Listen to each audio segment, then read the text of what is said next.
And then when you realize that if you live your daily life different than the majority of people, you're on a path to do things that most people would never do, which really means they think it's impossible. So it's really not that difficult to do, quote, impossible things if you break it down to the smallest little pieces, and that those pieces are daily habitual patterns that most people don't live with.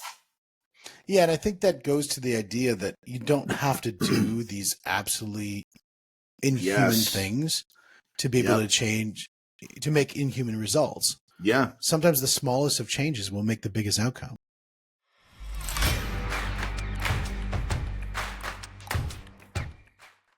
And we are back with the Money, the Mindset, and the Mentoring podcast. And today we have Jon Anderson with us. We are super excited to have you.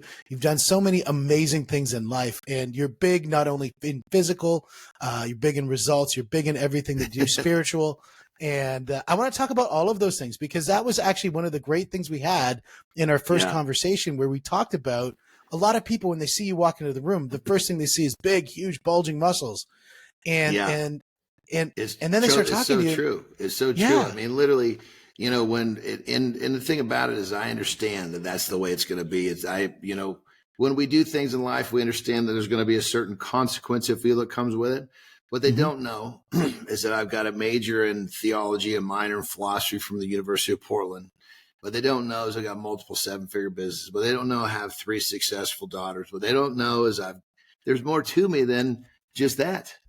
This was just actually what helped me create all of this, you know? Well, and I think that's where we connect so well, is on the idea of the connection between our spiritual and our physical self, and that the thing and the discipline and the hard work that we put in the gym, it doesn't just exist in isolation in the rest of our life. It integrates in a philosophy that is demonstrated through all of the other elements of our life. Yeah. You know, and for me, the gym was that thing that allowed me to kind of get my start, because I mean, if you go back in time, you know, I had lots of challenges as a youngster, you know, at the time, you know, they were viewed as problems. Now they're viewed as blessings, because without those challenges, without those, you know, what I had to go through is what made me me. And the gym was the thing that really kind of allowed me to parlay. It was like my first manifestation, if you will. It was the first thing that I was able to attach, you know, my focus, my efforts to, and actually create. And then once you realize that you've got this, call it a methodology, and I truly do have a method for creating it, you can attach it to anything. And that's the beautiful thing about it, is that, you know, to sum me up, all my learning disabilities as a youngster helped me develop a work ethic. And then that work ethic, I was able to parlay that into, you know, other things in life. And the gym was the first thing. And when, you know, when you learn how to take that hard work and actually make something out of it, create something, it's pretty addicting. And that's actually, it's funny, because so a guy I really enjoy his content and really what he's all about is a fellow by the name of Grant Cardone. And when you look at his history, and he came from, you know, being a drug addict and just making all the wrong decisions. And when he was in rehab, the doctor said to him, there's just no way you're going to be back here. You've got an addictive personality. And what Grant did is he realized that's just not where he wanted to be. And he said, I'm just going to switch what I'm addicted to. Yes. So, you know, brother, that is so, I am 100%. I mean, as a little guy getting picked on, I ran to food for my comfort. So I developed a whopping food addiction. I'm still a food addict. I've had multiple addictions.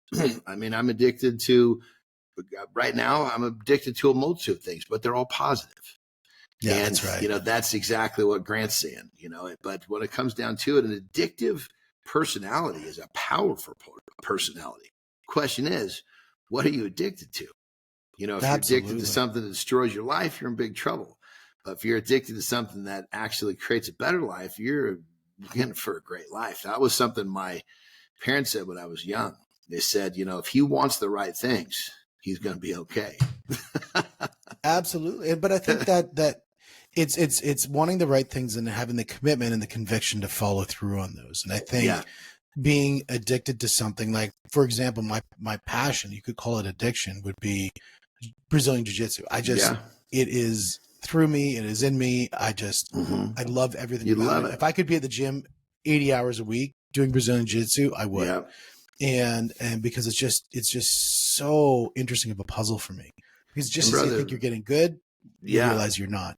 And that's my story with lifting weights. The first time I saw Arnold Schwarzenegger, going back when I was a little guy, wobbling, learning disabilities, my mom realized no TV in the house. It was just going to make it worse. So I saw TV like at friend's house, like once in a blue moon.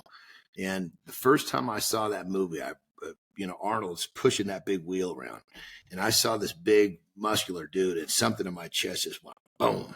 And it just, at that point, something changed. I just fell in love with lifting weights and building my body. And all I knew at that point was I want to spend my life doing that. And that's what's made my story so amazing, is that I was just dumb enough to believe I could do it.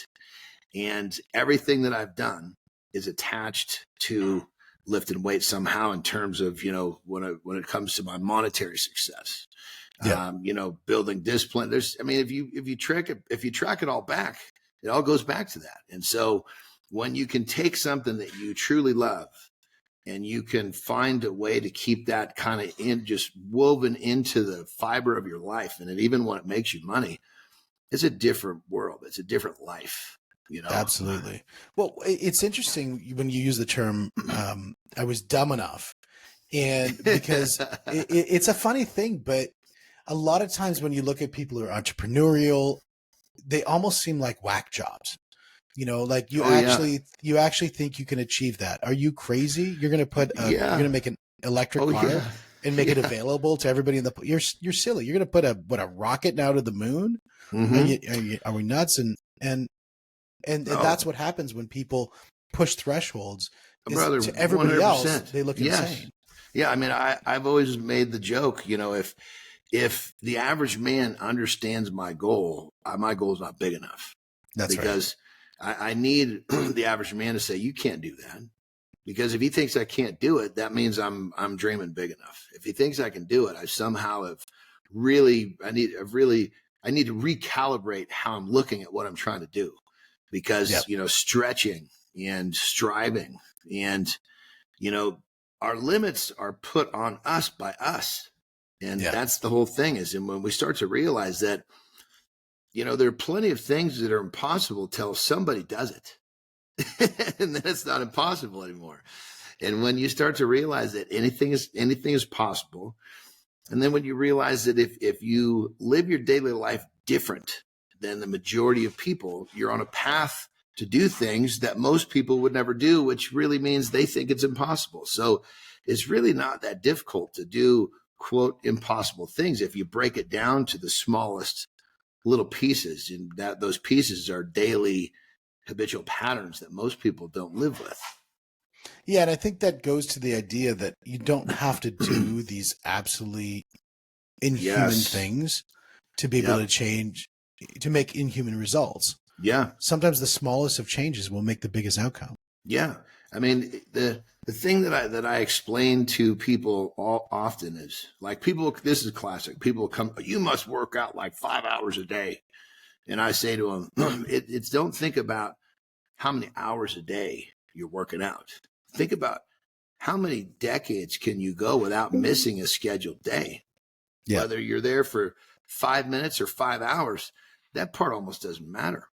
Yeah. It's the fact that you've got the nuts to repeat that. And, again, going back to my disabilities, call it all these letters that they have now for problems, OCD, ADD, all that kind of stuff.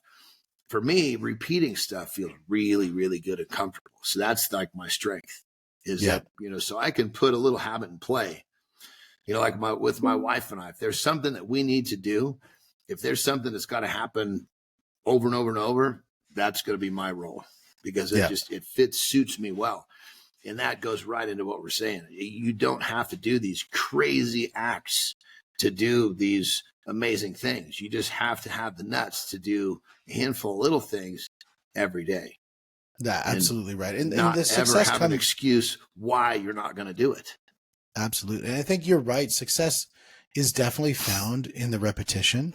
I Mm-hmm. think, as businesses grow, one of the biggest challenges that we have when businesses grow, business actually starts to get boring because the more boring the business gets, the more money the business typically is making. And because it's just repeating success over and over and over again. Mm-hmm. And I think that's the interesting thing for people as they're growing a business, or even if they're at the gym or whatever they're attaining, that repetition is what's going to create the success. It's not the invention necessarily, but it's the repetition of that invented thing that's going to create that success. And that's one area where I've been really lucky with with my main focus with business, which is mentoring and coaching, is the fact that yes, it's a repetitive process, and yes, it's over and over, but I'm helping an individual do something they didn't think was possible before they came on board with me. So that never, even though it's another rep, that rep has its own character, its own payoff, because when when someone's saying to me, I feel like I'm 30 again. I didn't think I was ever going to be able to do that again. They all have their own version of what that is. So the Yeah. story that rep is always a little different for me, which I'm blessed again, So Yeah, I know that's amazing. And I think finding the sort of the diamond in that repetition, I think, is really critical. mm-hmm. It could be that little nugget of something that you just learned about yourself, about the person that you're with, Mm-hmm. or about the not the repetition that you're making, but the impact of what your repetition is doing. So when you're Yes. talking about that individual, your repetition Mm-hmm. is creating, for you, it's the same thing, but for them, it's a Yes. big shift. Yeah. And so it's the impact of the repetition that makes it super valuable. Well, it's got to be similar. Like when you're teaching someone how to do something with jujitsu, that to you, seems very similar, but the way that they apply it to how, the way that they see it, the way that their body works with it, their different opponents, it's going to be a different story every time too. It starts off as the same action, so to speak, but it turns into its own creature by the time it actually develops. Oh, absolutely. And what's even more interesting is when they become better at it than you, or they, Yeah. they take it into another realm that you never thought possible. We've got this guy, George, who's in the gym, who you give him a little nugget and he just blows it up into something amazing. And I'm excited because when you talk about people go through a journey, that was a guy who went from, he was not really moving ahead with his life. He got into jiu-jitsu, really exploded in what he was doing there. And now he's like top of the class at school. I mean, this guy's got, his world is just so open now for possibilities because he's really just blossomed in finding his purpose and finding his meaning. Yeah. And that all just came out of just repping arm bars. I'm convinced. I mean, for him, maybe I could say pulling guard, but that's just a knock on him, but inside joke. Well, it's like, when it comes down to it, like kind of make a similar part of my story, what you just explained. Once I started to actually get good at lifting weights, and that's where I really had my first success. When you experience being really good at something for the first time, it changes a person, because we all kind of just live in this, this world where, we're all kind of wandering around and, it's like I hate to say it, but there's so many walking zombies, people that really are just kind of just waking up and going through their day. And there's not a lot of thought, not a lot of planning, not a lot of purpose. And then when someone stumbles across their purpose and they're like, holy shit, this changes how I feel about my life. Yeah. It's like Pandora's box opens. And unfortunately, there's too many people, in my opinion, there's not enough people that have found their purpose, and too many people that don't even know they're supposed to be looking for it. And that's part of the problem. Yeah, I think there's sometimes you run into people where you wonder, are they an extra in the movie about their life? Yeah. Are they not even a main character? Yeah. Exactly. And yeah, it's a movie about them, but they're playing an extra. Yeah. And yeah, they don't even have a exactly. speaking role. They're not even speaking. That's right. Not even speaking. Their backs to the camera. But when you can take that and you can see that it's because they're it's kind of like they're dancing the mambo when everybody else is dancing merengue, and as soon as they can get in congruent with the movement around them, then they can get purposeful about it. They can reconnect and engage. It's like when you talk about going to the gym and how much that it really gave you purpose and you saw success and that started building momentum. And you realize that things that, as you said, people would say that they're a deficit, but you made them as to an advantage. Yeah. They started taking ownership, right? And I think that's something when we talk about mindset, how important ownership of outcome is critical to success. It sounds so simple. It sounds so like people just can kind of take a statement like this and they can just shine it on. But people are one decision away from changing their life. But you have to make that decision. It can't be, I think I'm going to try this. No, I'm going to do this. And I'm going to fall on my face, but I'm going to have the nuts to get back up, because all you got to do is make that choice and then have the nuts to get back to your feet one more time. Then you fall down and you're going to end up where you want to be. It's so simple. Now, granted, absolutely, there's a lot of repetition. There's a lot of frustration. There's a lot of things that go into that, but you don't focus on that. You focus on, it's the old glass is half full. You can focus on, you only got a half a glass of water and get all bent out of shape because you don't have enough to drink. Or you can look at the fact that you're lucky that you got a glass that's half full, and you can be grateful for that you have it. And a person can make a choice, and they can choose to see what they want to see within their choice. And unfortunately, I heard the glass is half full my whole life, but nobody really broke it down further than that to help you understand that you can see that in every little wrinkle of your life. And when you train your brain to see the positive, not the negative, and you make a choice, it makes it much easier to follow through with that choice, irregardless of how difficult it is or it isn't. And so I love the extreme ownership. Is the same thing. It's you make a choice, you own that choice, and you navigate the path to get there. And if you see the good in your journey, it becomes a lot easier. Yeah, absolutely. I love the glass is half full mentality, because I actually look at it saying that if you really want to understand a perspective that gives you clarity on where you are in life, is look at the glass isn't half full, it isn't half empty, it's actually both. Yeah. And so the idea is it's half full, so that's where gratitude comes in for everything that you have. And the glass is half empty, that gives you an understanding of the abundance of opportunity that exists out there, because you can either fill that glass, or you can say, this is all I have in this glass. It gives you the space, gives you something to go into it. If it was full to the brim, there's nowhere to go. Yeah. But if there's a space in that glass, there's something that has an opportunity for something else. Well, then the idea that the glass is full, there's, when it comes down to it, when you really are in line with your purpose, it's a journey. You're not really looking for the glass to ever be full. You're just looking to continue to pour into it.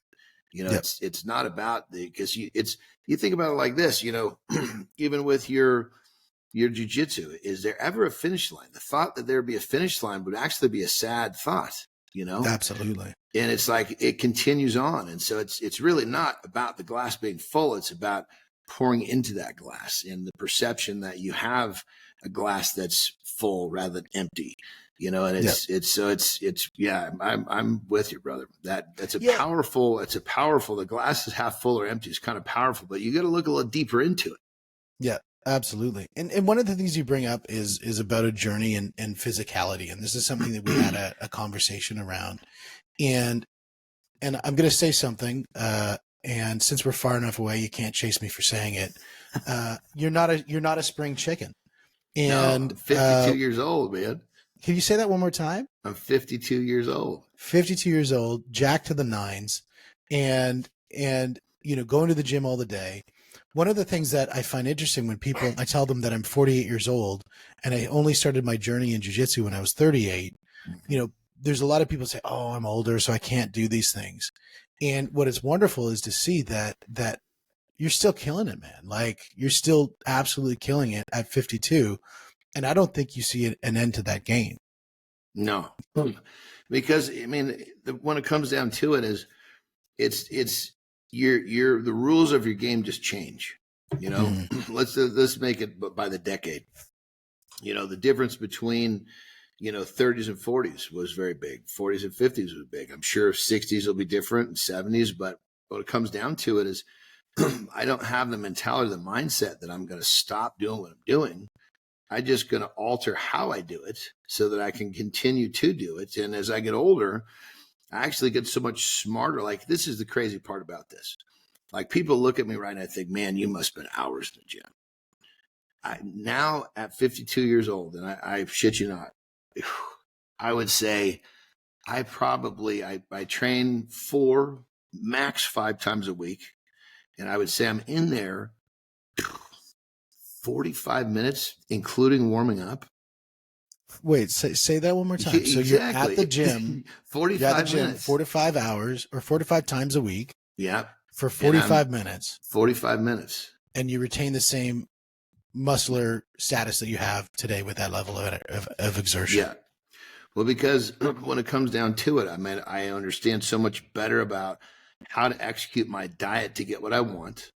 And I realize now as I get older that I'm not growing in the gym. I'm growing when I'm sleeping. You know, all I got to do is stimulate, not annihilate some muscle tissue. I want to stimulate the growth. You know, if I work too hard, my body can't rebuild. And then what happens is, and you see this all the time, you know, people get all wound up and, oh my God, I'm going to go to the gym, I'm going to do this. And they work so hard, they wear themselves down to the point where they literally will work their happiness away because they get overtrained. They're tired. You know, it's like, they're just not happy creatures because they're overworked. As to where you find that balance. When I was younger, I mean, granted, when I look back, I way overtrained. It was actually really helpful because it developed my brain. Without my brain, I wouldn't be where I am today. But had I had this knowledge now, I could have saved myself a ton of time to get where I am because I actually did too much. I just didn't know it. Interesting. And when you say too much, so walk me through, if we're, just because now you've really piqued my curiosity. We didn't actually talk about this in the preamble. So 4 to 5 times a week, 45 minutes. What does a typical session look like under the new model that you follow, not the old one? Well, I mean, like right now, for example, I would have saved a lot of time no matter what phase I was in. But right now, I save a lot of time. I do primarily, I superset things. I do 2 exercises at once. It helps with, you know, I like the way it feels, keeps my blood pumping. And I'm not really trying to lift gargantuan weights. I want to lift a weight that is challenging for me for the rep range, how I feel for that day, you know, and it's really not, I don't lift with my ego anymore. You know, I lift. It's funny enough. I go to the gym to feel good. I don't really go to the gym to get big anymore. This is just kind of the side effect of my sporting careers. Now let's talk, when you talk sporting careers, and let's talk accolades for a moment. The things that you've been able to achieve in your sporting career. Talk about those a little bit, because I think that's really interesting. Yeah. So, you know, kind of the whole thing, I knew that lifting weights was my thing. I knew that all I wanted to do was lift weights, and I didn't know how I was going to monetize it. But anyway, as my journey of life went forward, I realized that I was actually stronger than I looked. And so, like, every gym I went to, I was, you know, of course, one of the bigger dudes, but there was just nobody close in strength. And so I realized, okay, I think you're going to do better in strength than you are in physique, because got a lot of dudes that look like you, but none of them, or nobody in the gym, even the fat ones, can't lift what you're lifting. so basically I became a pro strongman. And we didn't talk about this in our first meeting, but I actually this is kind of a theme in my career. So I'd done so much work off the radar. When I decided to finally hit the button and compete, I went from my first contest into an international player inside of a year, like 9.5, 10 months, which, wow. Yeah. So I did my first contest, qualified for a national, won the national, became pro, went to a pro national, placed high enough to go international. Bam, off I went. And that's amazing. Yeah. So then I was, had a great time in Europe all the time, traveling. I was living my dream, you know. But just like anything else, you know, it runs its course. I ended up banging myself up. I had a back surgery. My agent at the time said, "Hey, if you want to continue again in 12 months." And so I wanted to keep going. You know, that this part of me was still wide open. So he said, we're gonna send you to Japan and wrestle. And I was like, what? What are you talking about? I never was a wrestler. Yeah. I mean, I like the big guys but I never paid attention to what they were doing. So basically he fraudulated a resume that said that I knew how to. Yeah. Yeah, because the contracts I'm not getting recontracted. Those are gone, you know. Now, we can say this now. He's not going to get into trouble. So, but he basically, and keep in mind, you know, that's when it comes to, I guess you'd call it entertainment or sports entertainment, you know, making yourself look a certain, the illusion of how you look to get hired is a big part of that business. Yeah. You know, so anyway, so I got over there and I basically got contracted. Yeah. I was able to pull it, you know, pulled it together, learned fast enough that I could keep a contract. So I was a pro wrestler in Japan for 7 years. I was bouncing actually back and forth between Japan and Mexico. And then they had sister companies. They just passed you back and forth like a dirty dish towel. Yep. Wrong, man. Because the Japanese. What was your pro wrestling So name? I came from the sport of strongman. That's why I got, because of the way I look and because I was a legitimate player in another sport, that's why I got contracted. I was a terrible wrestler. I mean, I lifted people over my head. Yeah, pressed them over my head. Did you have a signature really move? What good. was your signature move? I could get in the ring and I could slam somebody. I could flex my muscles. I could jump up in the corner. I could flex and scream, and I could get people out of their seats. And that's all they're looking for. You can get butts in seats, and you can get butts out of the seats onto their feet. You're in good shape. Oh, that's amazing. You know?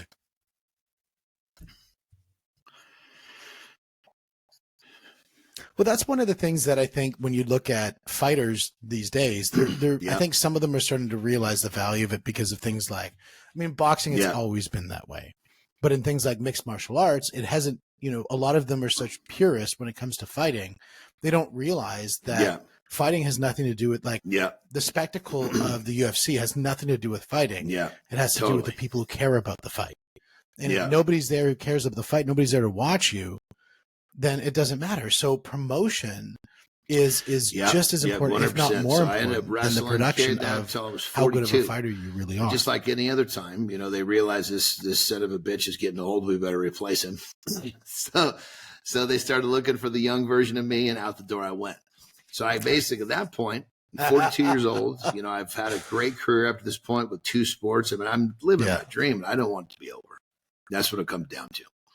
So I came home. I was like, well, shit, everybody's telling me I've been looking like a bodybuilder. I wanted to be a bodybuilder originally, but I went into strength first. So I said, well, shit, let's try it. So again, you know, I basically won my first contest, won, went to a national, won, became pro. My 3rd ever bodybuilding contest was a pro contest. And then off I went with my pro bodybuilding career. So three internationally recognized professional careers.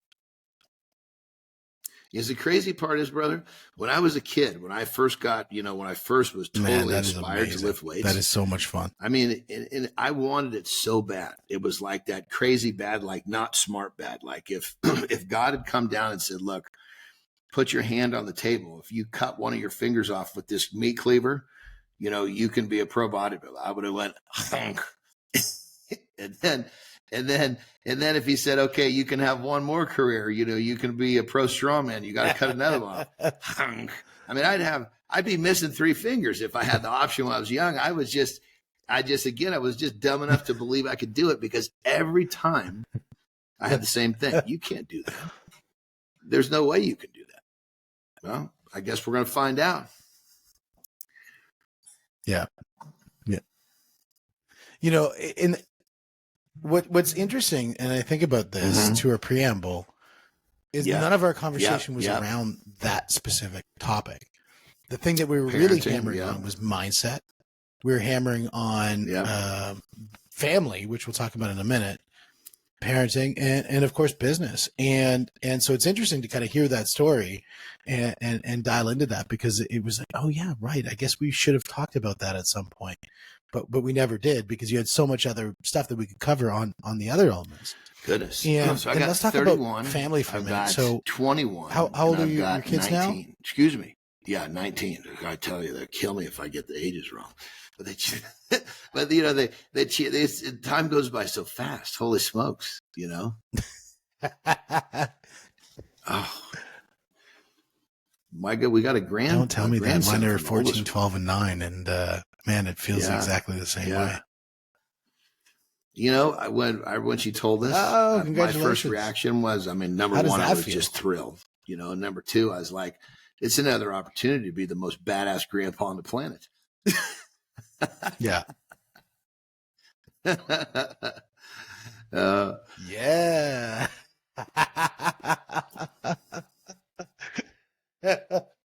That's amazing. That's amazing. Yeah, that was. Now, There's no were question you, on my. with the Again, kids, were you in everything Japan kind of when you fell had into the place kids, for me, or how did it's that like all work? Talk to me when about you that. don't make excuses and you push forward and you're truly committed with your purpose. A lot of times, the universe just kind of works things out for you.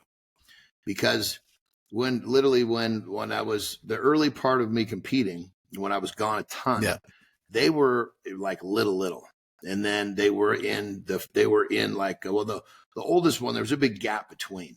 So the oldest one was in that was she was in a different kind of, but the two younger ones, they were Yeah. like, you know, it was in kind of later in elementary school when things kind of start heating up a little bit, you know, in terms of that's when they kind of need that, they need their dad there, you know, and so it was like, it was just all meant to be. I got released right about the time. I think the oldest one was in fifth grade. The younger one was in third. And that's kind of about the time where I started to feel some social pressures and all the stuff that goes into, you know, being I don't know what you'd say, what that age bracket is, but I guess it's the peer pressure shows up all of a sudden. Yeah. And all of a sudden they're bringing home problems. When before they weren't bringing home problems. They were bringing home drawings. The peer pressure. Yeah, you know? absolutely it does.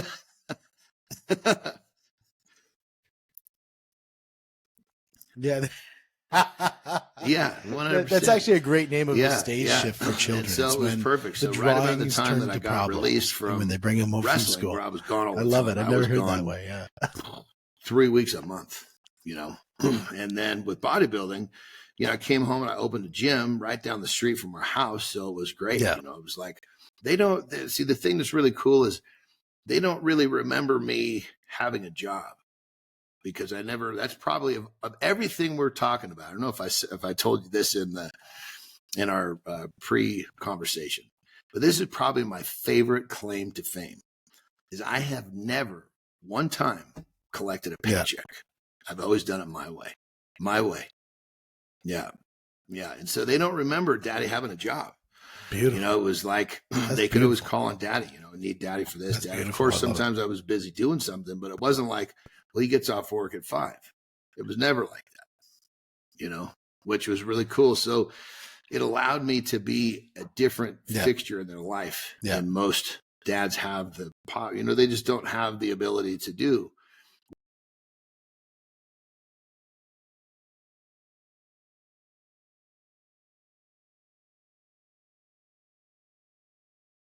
Yeah, absolutely. Now, talking about the business side, you know, you had a couple of adventures that you had in business, and then you've got your current, what you're working on. Let's talk about what you're working on currently.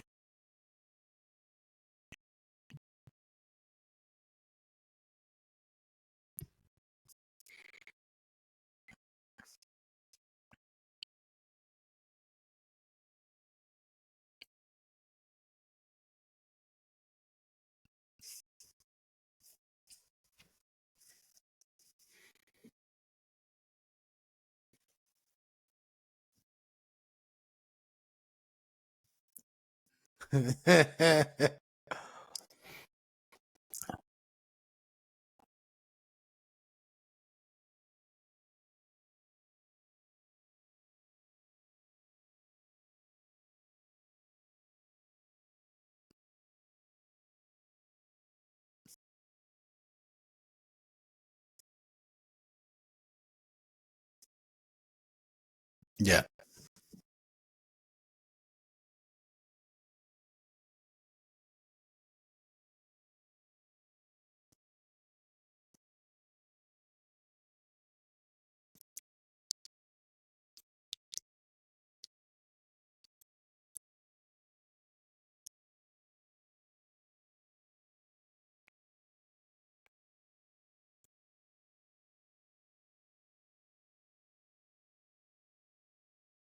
Yeah. Yeah.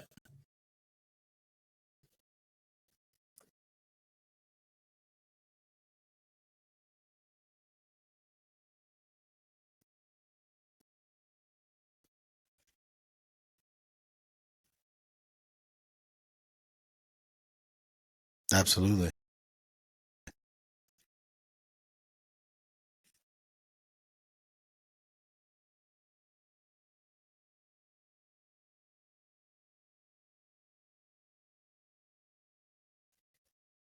Yeah. Yeah.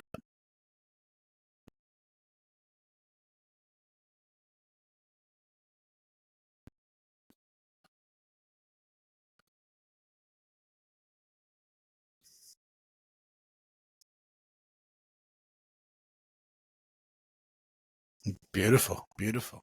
Now, when you were following those breadcrumbs, were those like a keto breadcrumb or were they?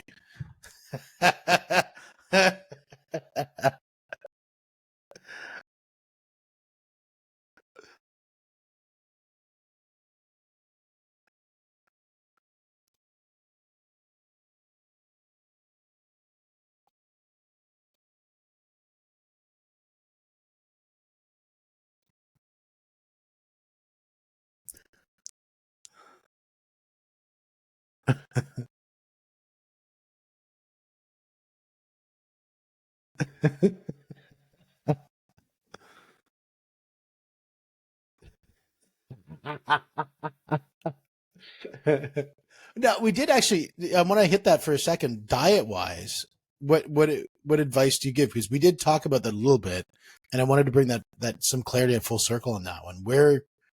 Where do you hit on the diet? I mean, there's so many different people talk about different diets, and yeah,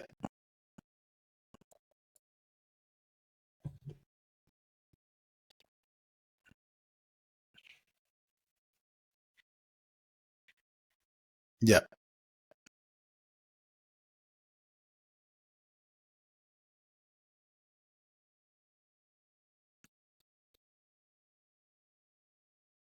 mm,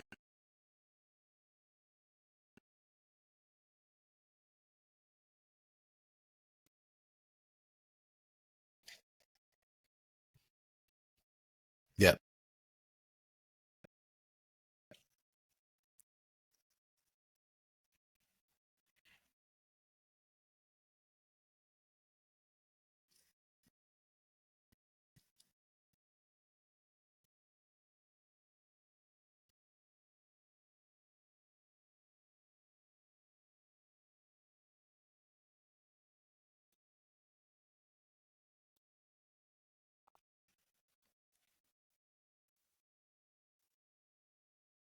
mm,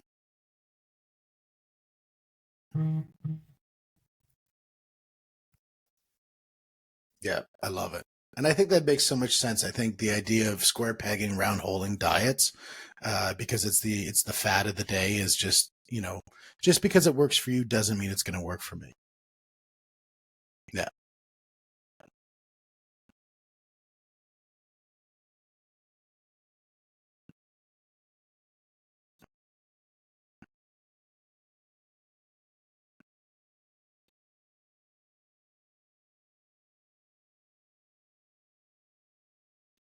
yep,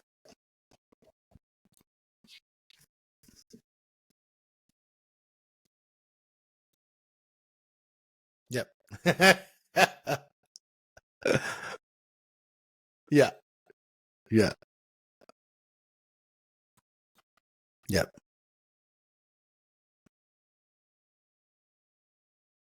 yep,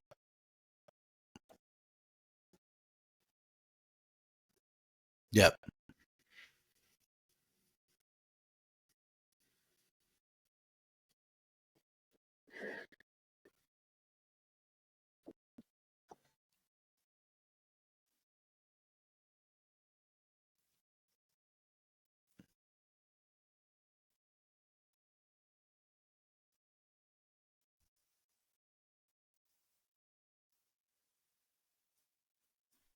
yep, yep.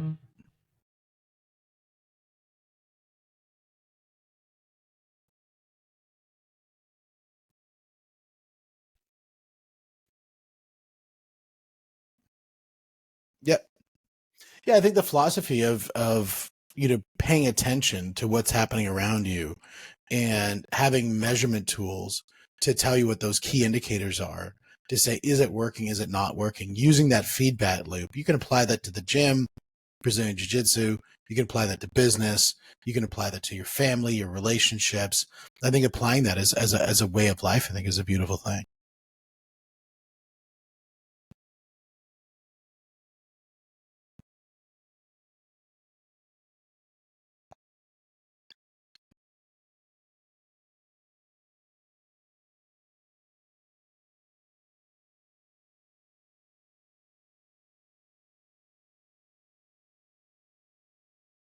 Mhm.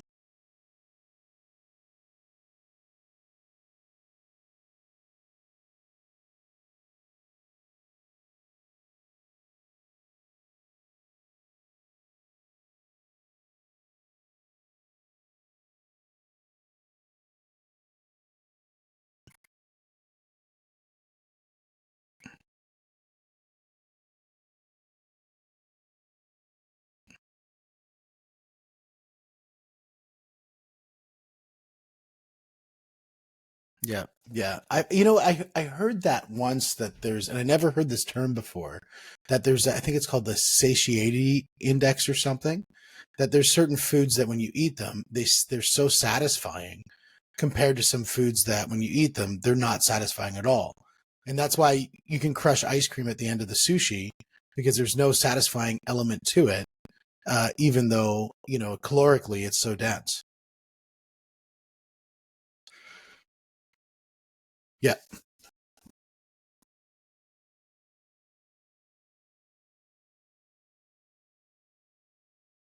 Mm.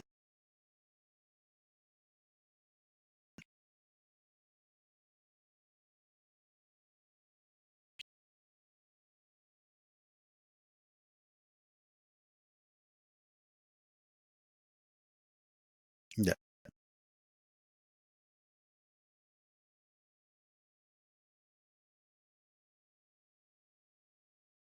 Yeah.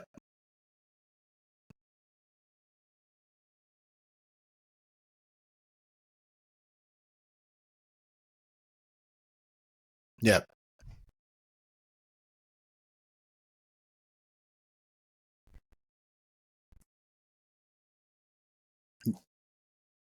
Yeah. Exactly. Exactly. I love it. I love it. Yeah, that makes total sense.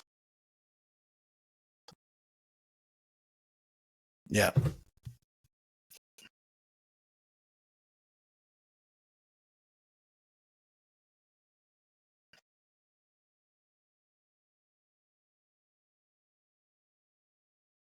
Yeah.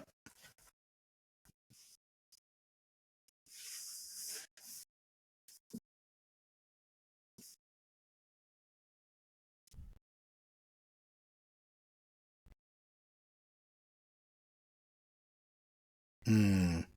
Yeah. Absolutely.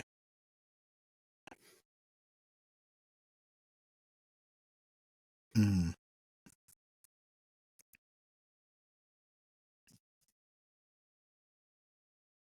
Yeah. But I think that you hit a point on that one, is that, you don't have to starve yourself. You don't have to go to a state of malnourishment in order to hit your goals. You need to be conscientious about what is adding value to the body, because the body's going to realize the value moments that are being added.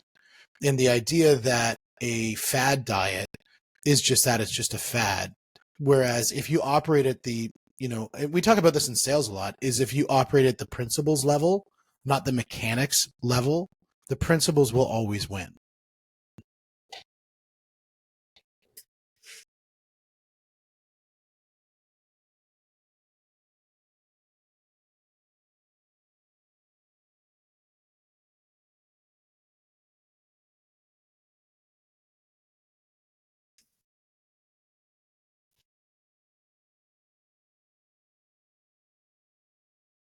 Mm.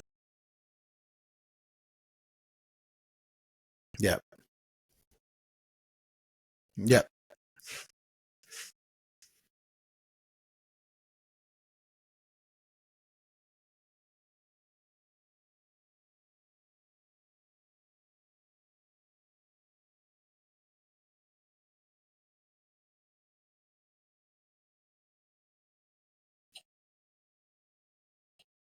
Mm.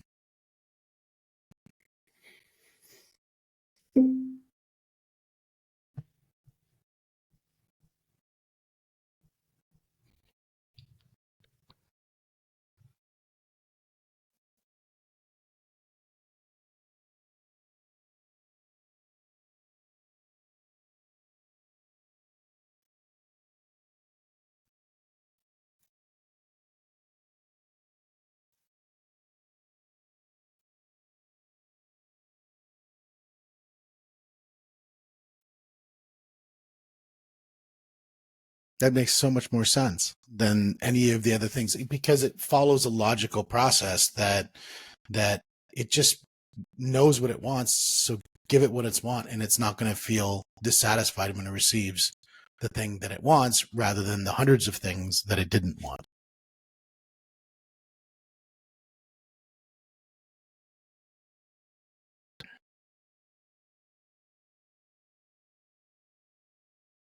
Yep.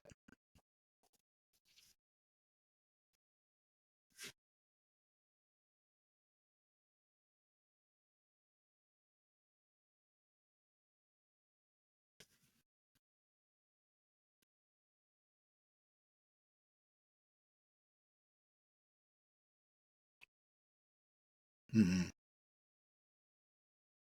Yeah. Yeah. It makes total sense. And it's thinking with scarcity. It's not thinking with abundance. Yeah.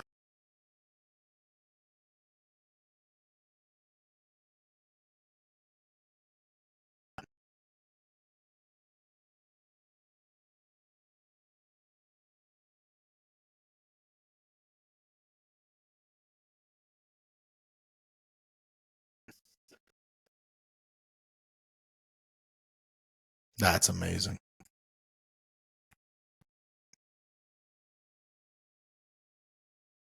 Now, one of the spots where if people want to check you out for those kind of journeys, the easiest spot to find you is on Instagram, and that'd be at the Jon Anderson with an en at the end.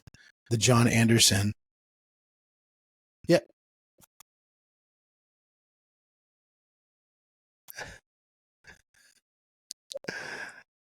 Oh yeah. No, it's Jon. There's no H and it's an E. And yeah. So yeah. No, links are definitely in the links are in the short. Links are in the in all the in the description and everything like that for sure.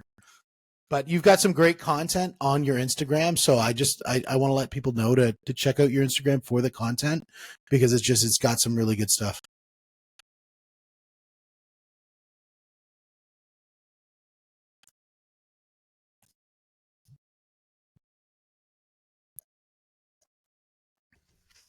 Yeah.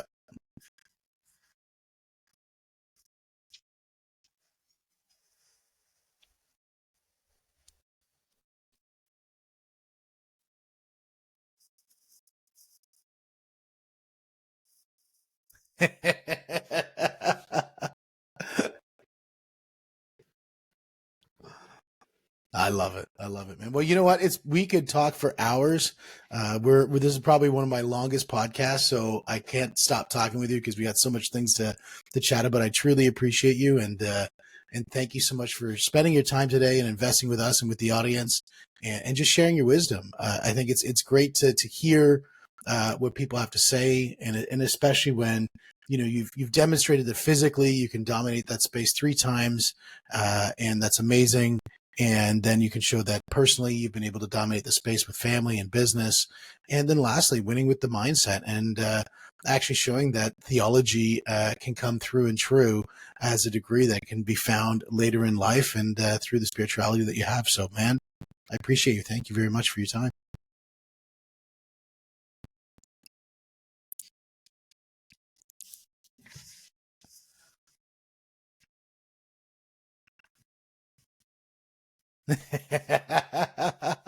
Well, I definitely found one here in our conversation with you.